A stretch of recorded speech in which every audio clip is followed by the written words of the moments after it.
Hey dumplings, it's Dave Desai. Welcome back to my channel. Today I want to talk about a choice that was made, a Jimin body part that was leaked on the news of the magazine. We have a stylist and a wardrobe person to thank for this. This is the only reason why we are seeing it on him. I will explain. I also want to talk about a TV host who apparently is no longer allowed to talk about BTS or mention BTS. So we'll discuss what happened with that. And also very quickly, I want to discuss some issues with RM. So we have a pretty big video here today. So grab your little dumpling mug and let's get into the tea. If you're new here and you're interested in this type of stuff, please make sure you hit the subscribe button and the notification bell to be notified anytime a new video drops. And if you're a hater, allow you to be the first to leave your hate comment, please make sure you hit the subscribe button and that notification bell also so you can be the first to do so. Now let's jump into it. The first thing I want to talk about is of course Jimin's body in a magazine. So if you did not know, Jimin recently did a photo shoot for Dispatch. This lovely magazine is called Daikon. Oh yes, we are talking about Daikon and Jimin today. He looks so suave with his hair pushed back. You have him with his suit on. But it wouldn't be Jimin if he didn't show a little bit of his feminine side. Which I've noticed recently that Jimin has been showing a lot of feminine sides. Isn't that awesome? But now while you have a Jimin suit daddy, you also have a Jimin crop top daddy. In this picture, he is wearing a very interesting type of shirt. It is see-through.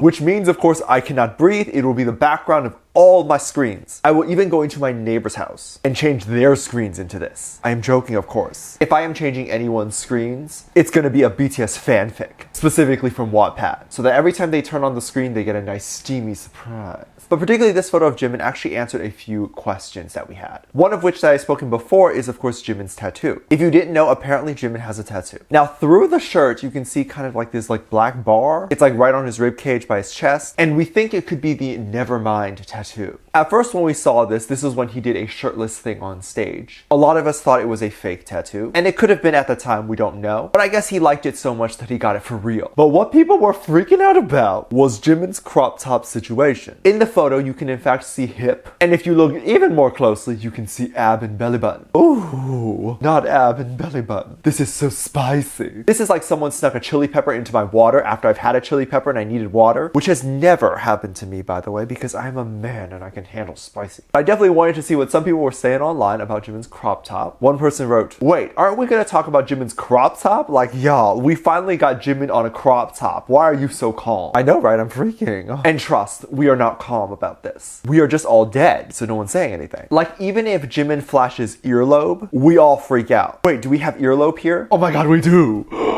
I am freaking out over hair color too. Light brown looks very good on him. But going back to the crop top, I cannot believe that Jimin's stylist said, let's give him a crop top and a see-through shirt. Like they knew what they were doing. They were giving us a reason to plan our funerals right now. Jimin, what? I am so glad that Daikon or Dispatch put out this photo shoot. It was absolutely amazing. And I am beyond speechless. Apparently the magazine is out for pre-order. And to begin helping with the sales, they began kind of doing the unboxing of the magazine. So they would unbox it on camera. They hired an actor to do this. And they kind of talked about some of the photos that were inside, and I guess what you get with ordering the magazine. From how the videos were, I feel like every single magazine that you buy with a different member on the cover, you're going to get a different thing inside. But that's the impression I'm getting. But all of the videos were about 3 to 5 minutes long. And the actors stood there and they kind of reviewed some of the pages that they wanted to talk about, and they showed some of the hot pictures that were taken. Tang's was one of the shorter ones. His was like 2 minutes long. But then there was an even shorter one, which was RM, which was less than a minute. Keep in mind, as I said, the other ones were 3 to 5 minutes. Now, initially when I saw kind of this uproar online over the length of RM's video, I was like, okay, this is clearly blown out of proportion. People get different lengths all the time. One of the members was bound to get kind of the shorter one, unless all of them were literally the exact same length. But actually this time was a little bit different. RM's was drastically lower than everyone else's. And no hate to the presenter or to the actor. Maybe he ran out of time and he did RM's last. We don't know the situation. But RM's video was like 22 seconds of intro. And then they basically just showed the cover. You didn't really get to see what was inside or really if there was any different photos that were inside. And with a 20-second intro in a 57-second long video, you have about 30-something seconds of actual content, like 30 seconds of a review. And I didn't necessarily think that this was like a bad treatment to RM. Well, I don't know. I do think that something like that could result in less sales for the RM magazine. And then people will say, oh, RM's copy sold less. Because obviously with a shorter video, he didn't receive the proper promotion that he would have gotten otherwise. Now this hashtag trended with over 200,000 tweets on it, and it said RM deserves better. I agree, he definitely deserves better. However, I do think that just sending dispatch an email, that would be enough. I was reading kind of these template emails that people were making asking dispatch to fix this, and basically if you don't know what this is, someone will make an email. They'll have dispatch's email on top, they'll have Big Hit's email on top, and then the subject line, it'll be the actual complaint. So all you have to do is copy and paste everything and just send it. And now my issues with these emails is that they never really discuss any real issues. And I'm not trying to have a go at these people who write these emails. I'm just trying to provide some suggestions. As someone who has written thousands of emails, and I've worked in big corporations trying to persuade people into doing something, some of the arguments that these armies have don't really make much sense and are not as persuasive. A lot of the emails try to get the corporation to feel a certain type of way, when being professional isn't about feelings. You have to address the facts. I'll see lines on there like, well, the other members' videos were longer, so RM's should too. It's only fair. I gotta be honest, this is probably something that they won't care about. They'll just read it and dismiss it. However, if you do phrase it differently and your complaint is about, I would be unwilling to buy a magazine if I have not seen or have any idea what's inside the magazine. Can you provide us with more information or fix the video? That comes across as an actual concern and a complaint for them that actually makes sense for them to fix it. Like one email template that I saw literally underlined to say that RM's video was significantly shorter. I'm sorry, that doesn't mean much to a company. They don't care. If you underline something like cannot buy if I don't know what's inside, that will make more sense for them. Now, of course, there's nothing wrong with wanting any type of justice, but in the same vein, so many toxic armies try to gatekeep BTS. i.e., if you don't know what gatekeeping is, it's the saying of you can't talk about this subject just because you don't know enough. There's a comedian slash TV host named Sam Hamilton. He is a white guy, I believe, and he speaks native Korean. I guess that's not really that important, but I think it's kind of cool. But he very often talks on social media about BTS and how much he likes BTS. Now keep in mind, Sam has a great career. He doesn't need the additional clout that saying BTS is good would bring him. He does it because he probably knows how important BTS is to Korean culture right now. Being as someone who probably really likes Korean culture enough to learn the language, he sees how BTS is making waves for Koreans right now. So obviously he speaks positively about it. But apparently Sam shared a DM and he kind of said, I don't know what to think of this kind of message. And the message reads, I'm a big fan of your family and BTS. There are many armies on Twitter, but there are also many antis or weird mean people on this platform. So I don't recommend you to be on Twitter. But when you use an app, please disregard those people.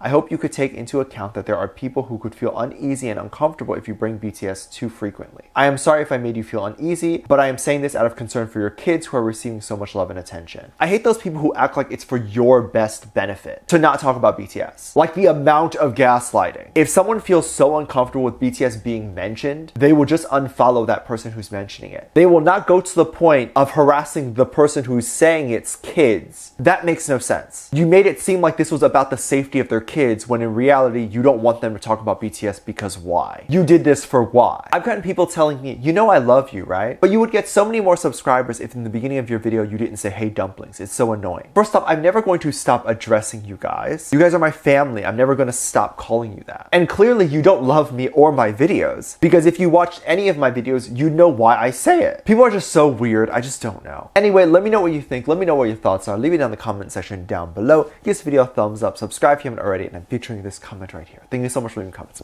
As always, I do have a Patreon if you want to go over there and kind of check stuff out. I have a lot of videos over there that I can't really post on here. This is due to copyright, it getting taken down and all that stuff, so I do keep it over there on my Patreon. You can get videos like reaction videos, like music video reactions, performance reactions, ship reactions. You can also recommend things you would like to see over there, and I will do it. Link is in the top of the description down below. Anything you contribute over there also gives back to this channel, so make sure you go over there and check it out. I have a video over there explaining it. Speaking of videos, there's 2 videos that will appear up on screen at the end of the video, so click on one of those. I'll see you over there. Bye.